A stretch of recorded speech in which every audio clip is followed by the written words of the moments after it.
Tính đến năm 2024, Texas có diện tích lên tới 695.662 km2, là tiểu bang lớn thứ hai của nước Mỹ, chỉ sau Alaska. Nếu nhìn vào bản đồ hành chính, bạn sẽ thấy Texas nằm ở vị trí chiến lược, phía đông giáp Louisiana và Arkansas, phía bắc là Oklahoma, phía tây giáp New Mexico, còn phía nam kéo dài đến tận biên giới Mexico và có đường bờ biển dài ôm lấy vịnh Mexico hay vịnh Mỹ. Tuy nhiên, nếu quan sát bản đồ kinh tế và đô thị, bạn sẽ nhận ra sự phân bố rất khác biệt. Trong khi phía đông Texas là nơi tập trung các siêu đô thị như Houston, Dallas, trung tâm tài chính, công nghệ và văn hóa hàng đầu, thì phía tây lại là một thế giới hoàn toàn khác, nơi đó là những vùng đất rộng lớn, hoang vu và thưa dân, vắng bóng các thành phố hiện đại. Vậy điều gì đã tạo nên sự đối lập rõ nét giữa hai nửa của Texas?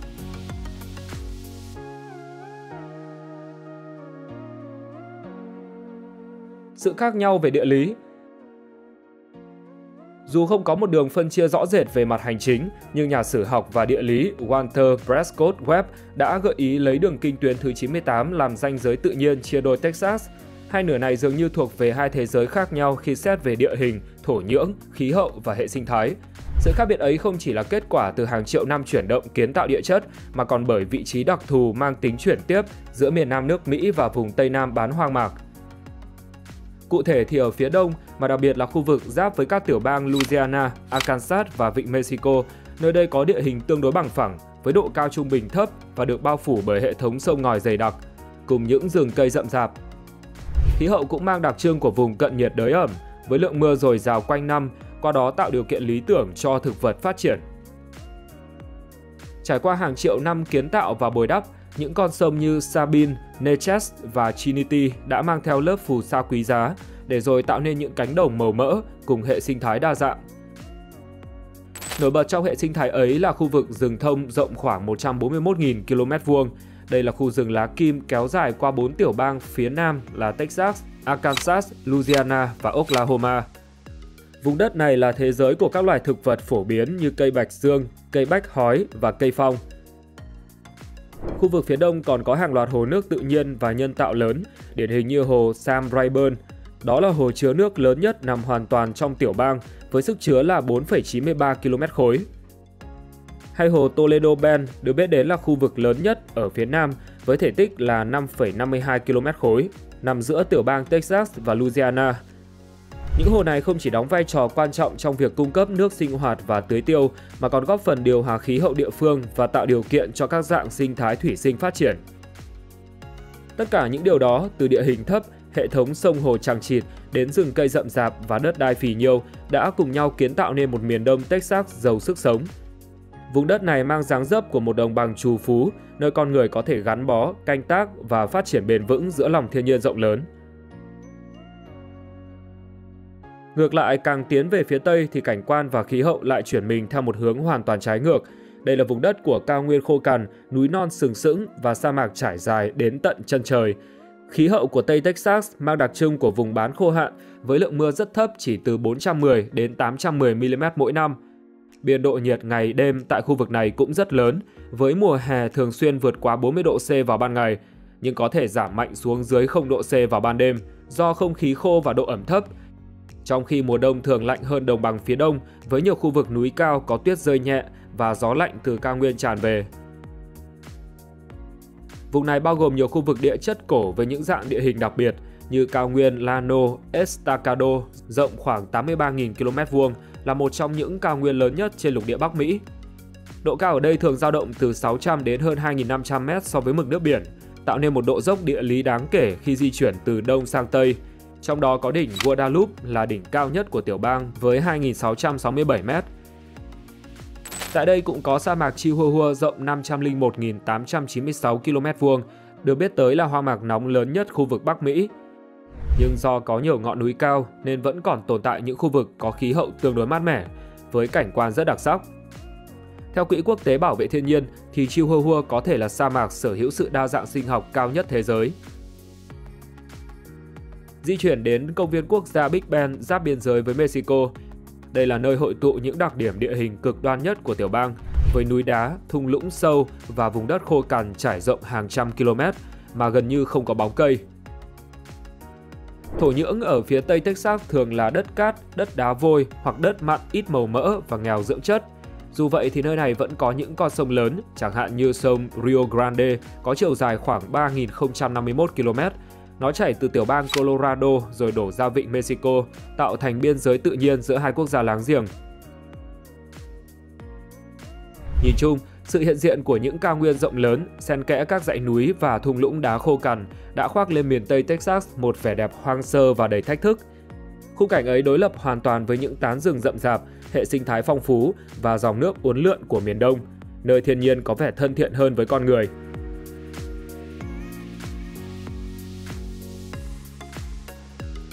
Sự khác nhau về dân cư. Không những rộng lớn về diện tích, Texas còn có quy mô dân số lớn thứ hai trong cả nước. Theo ước tính vào năm 2024, nơi đây có dân số là 31.291.000 người và mật độ dân số vào khoảng 45 người trên 1 km vuông. Tuy nhiên, dân cư không phân bố đồng đều trên toàn lãnh thổ mà thể hiện sự chênh lệch rõ rệt giữa hai nửa đông tây của tiểu bang. Trước hết, yếu tố đô thị hóa đóng vai trò then chốt trong việc định hình bức tranh nhân khẩu học hiện tại. Khu vực phía đông là nơi tập trung gần như toàn bộ các thành phố lớn, cũng như hệ thống thị trấn vệ tinh và hạ tầng kinh tế xã hội phát triển. Ví dụ như Houston là thành phố đông dân nhất tiểu bang với 2.390.000 người và mật độ là 1.373 người trên 1 km vuông. Tiếp theo là thành phố San Antonio với 1.527.000 người và mật độ dân số là 1.168 người trên 1 km vuông. Đứng thứ ba là thành phố Dallas có khoảng 1.326.000 người cùng mật độ là 1.327 người trên 1 km vuông. Trong khi phía tây Texas lại mang một diện mạo hoàn toàn khác, đây là vùng đất của các thị trấn nhỏ, làng mạc rải rác và các cộng đồng biệt lập.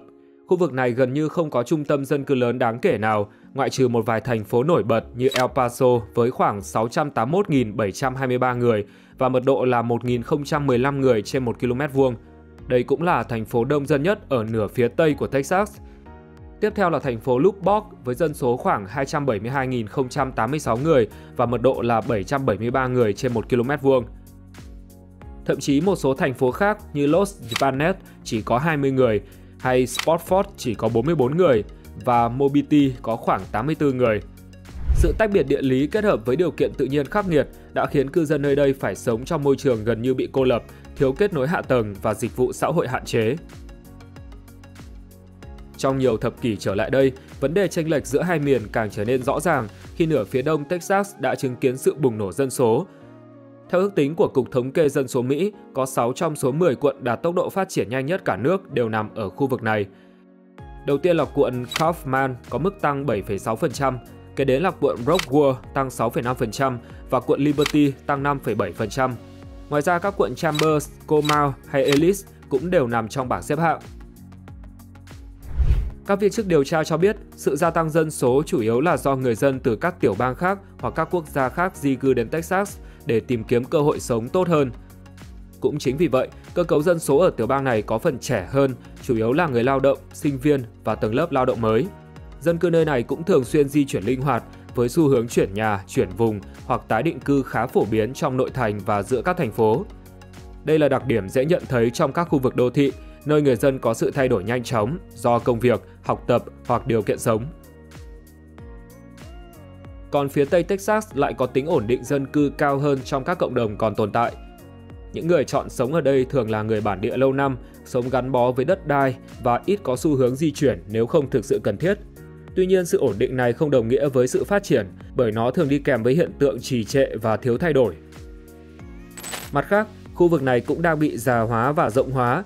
Nhiều thị trấn nhỏ đang mất dần cư dân do thanh niên rời đi để tìm kiếm việc làm và dịch vụ tại các vùng đô thị phía đông hoặc ngoài tiểu bang. Một số khu vực phía Tây thậm chí còn chứng kiến sự suy giảm dân số tuyệt đối qua từng thập kỷ, tức là số người chết và rời đi lớn hơn số người sinh ra và nhập cư. Đây là một dạng chảy máu dân cư điển hình, làm cho không ít cộng đồng tại phía Tây ngày càng thu hẹp quy mô, dẫn đến tình trạng mất trường học, mất dịch vụ y tế và đóng cửa cơ sở công cộng. Thêm vào đó, do dân cư thưa thớt nên các khu vực phía Tây có ít ảnh hưởng hơn trong lập pháp và quyết sách công của tiểu bang Texas. Một đặc điểm nữa cần được nhấn mạnh là mức độ đa dạng dân cư giữa hai miền. Cụ thể thì các vùng đô thị phía đông nhờ có quy mô dân số lớn và thu hút người nhập cư nên có cơ cấu sắc tộc đa dạng hơn. Đặc biệt, thành phố Houston được xem là thành phố đa dạng về chủng tộc nhất ở nước Mỹ. Điều này được thúc đẩy bởi làn sóng lớn người Mỹ gốc Latin và người nhập cư từ châu Á. Cùng với đó thì chi phí sinh hoạt tại đây tương đối thấp so với hầu hết các thành phố lớn và thị trường làm việc mạnh mẽ. Ước tính hiện có khoảng 47% dân số là người Latin, 21,8% là người da trắng, 24,9% là người gốc Phi và 7,1% là người châu Á. Qua đó tạo nên một bức tranh nhân khẩu học phức tạp, năng động và nhiều chiều. Còn phía Tây Texas, dù sở hữu một số khu vực giáp biên giới có tỷ lệ người gốc Mexico cao, nhưng nhìn chung thì sự đa dạng về sắc tộc vẫn thấp hơn phía Đông. Dân cư ở vùng này cũng có xu hướng đồng nhất hơn về mặt nguồn gốc và lịch sử gia đình, với ít biến động sắc tộc qua thời gian. Có thể thấy, sự chênh lệch về dân cư giữa hai khu vực của tiểu bang Texas là một thực tế rõ nét. Nó vừa phản ánh những khác biệt về lịch sử di cư, vừa cho thấy quá trình tái cấu trúc dân số trong một tiểu bang rộng lớn và đa dạng như Texas. Sự phân hóa ấy đang ngày càng rõ rệt theo thời gian và đặt ra nhiều câu hỏi cho chính quyền trong việc cân đối phát triển, bảo tồn cộng đồng cũng như đảm bảo dịch vụ cơ bản cho những người sống ở vùng đất có điều kiện tự nhiên không mấy thuận lợi.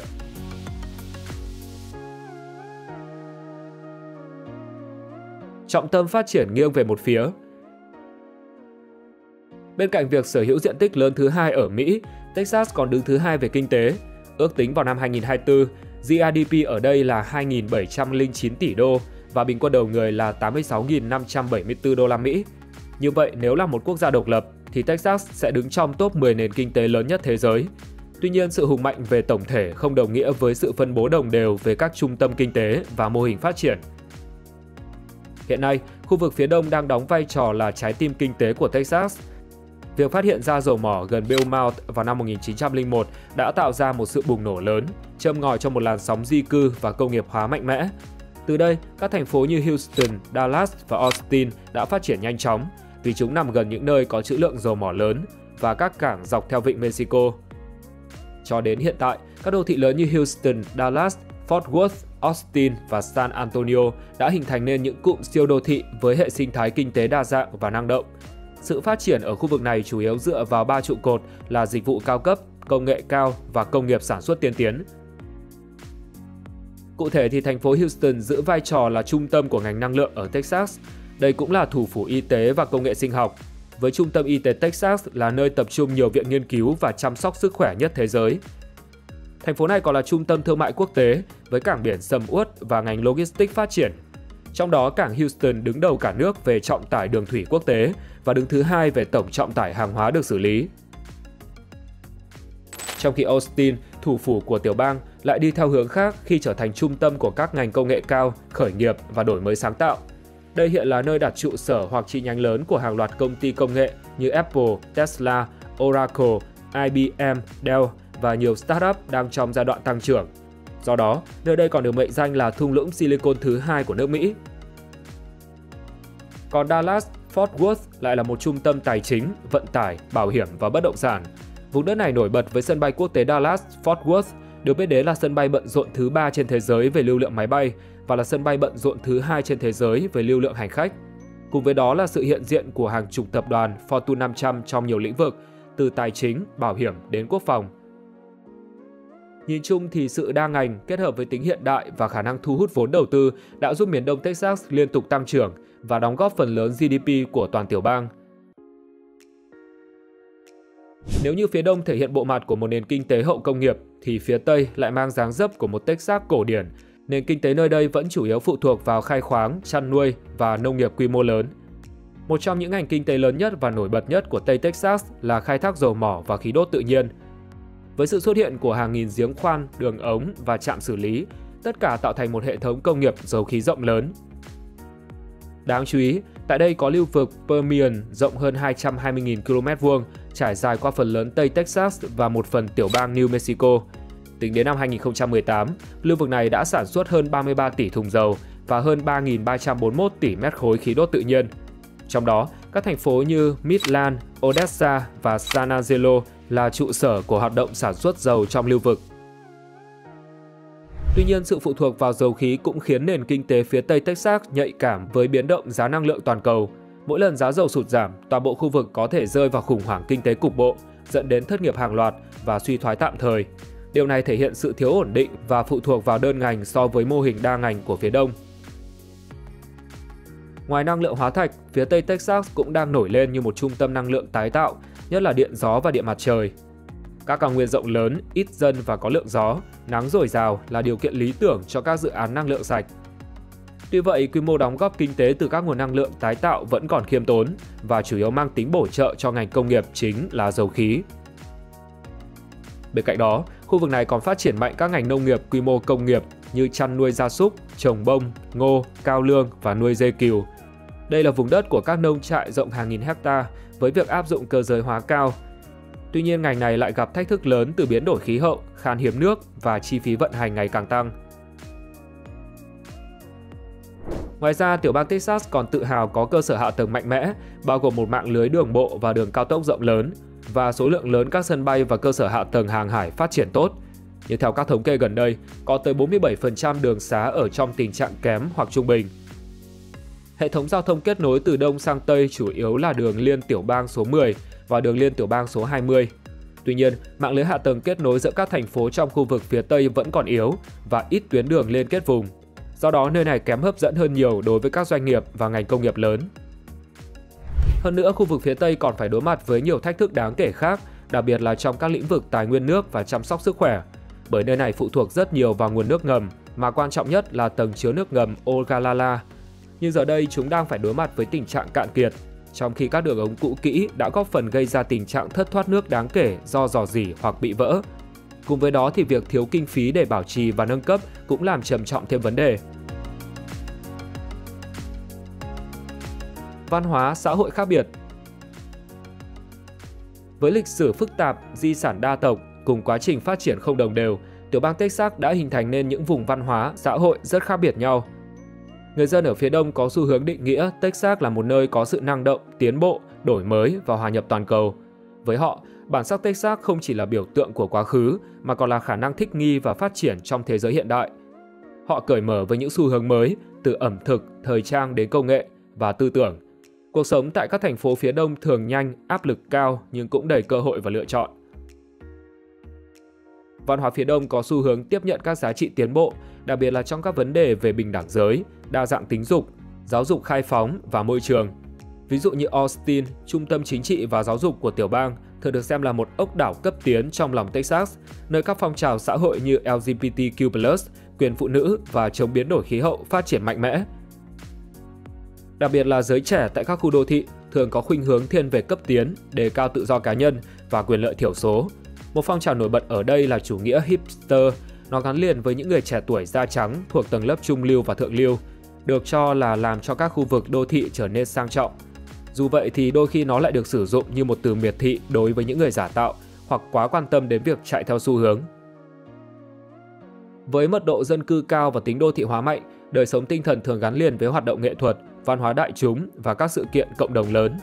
Ví dụ như sự kiện South by Southwest là một trong những lễ hội văn hóa, nghệ thuật, công nghệ lớn nhất nước Mỹ, thu hút hàng trăm nghìn người tham dự mỗi năm. Nó diễn ra ở thủ phủ Austin với sự kết hợp giữa các lĩnh vực âm nhạc, phim ảnh và hội thảo công nghệ, từ đó mở ra cơ hội cho các công ty startup cũng như các xu hướng văn hóa đương đại. Thành phố Dallas thì có tháng nghệ thuật được tổ chức vào tháng 4 hàng năm. Nó bao gồm hàng loạt buổi triển lãm, buổi hòa nhạc, biểu diễn múa, sân khấu và nghệ thuật thị giác. Tháng nghệ thuật cũng được thiết kế để nâng cao nhận thức và sự trân trọng đối với tác phẩm của các nghệ sĩ, đồng thời thúc đẩy hoạt động và học tập sáng tạo trên khắp thành phố. Ngược lại thì ở phía Tây, với đặc điểm là nhiều cộng đồng nhỏ và hầu như không có đô thị lớn, lại mang phong cách sống giản dị và điềm đạm.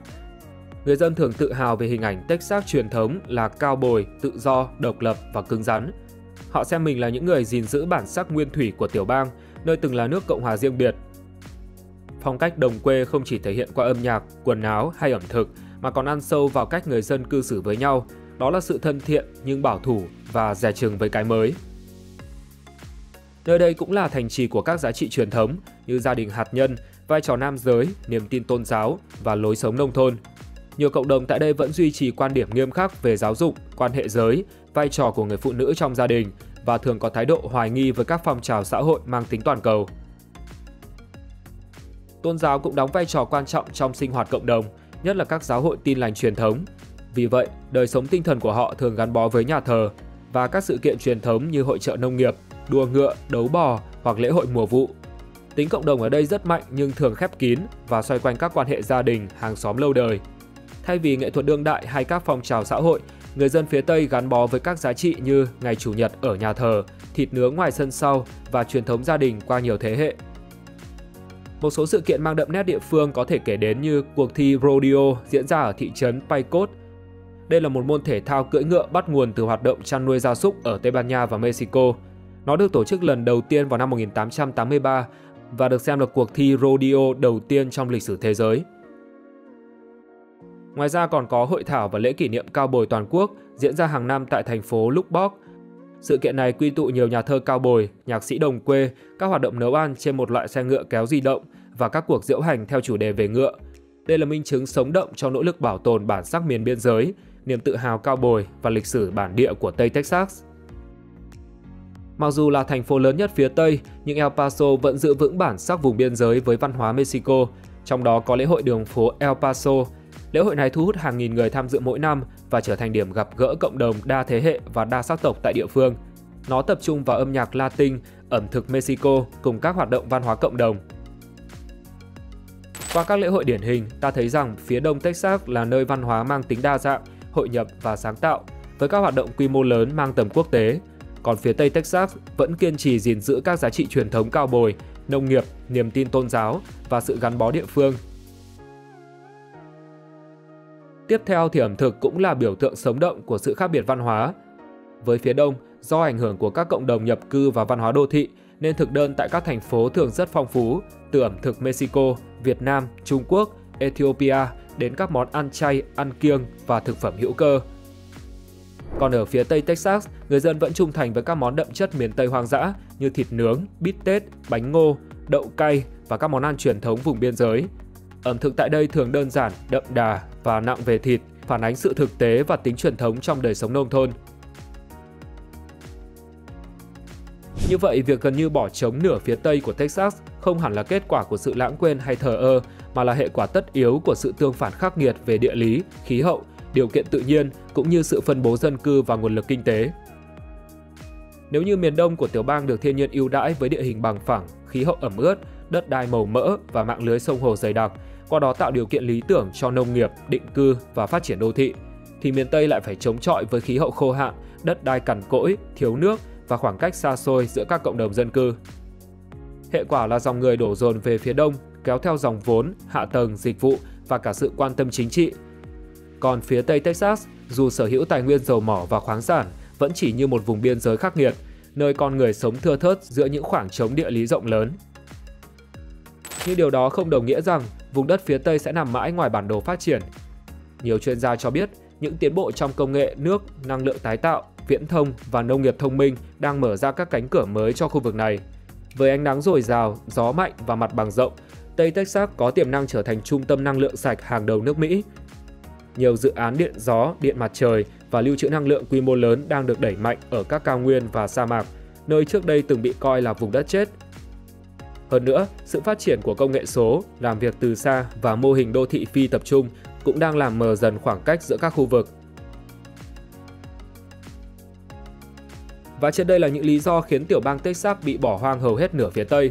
Nếu muốn chúng mình làm về đề tài nào, các bạn hãy để lại bình luận ở bên dưới nha. Xin chào và hẹn gặp lại các bạn trong những video tiếp theo.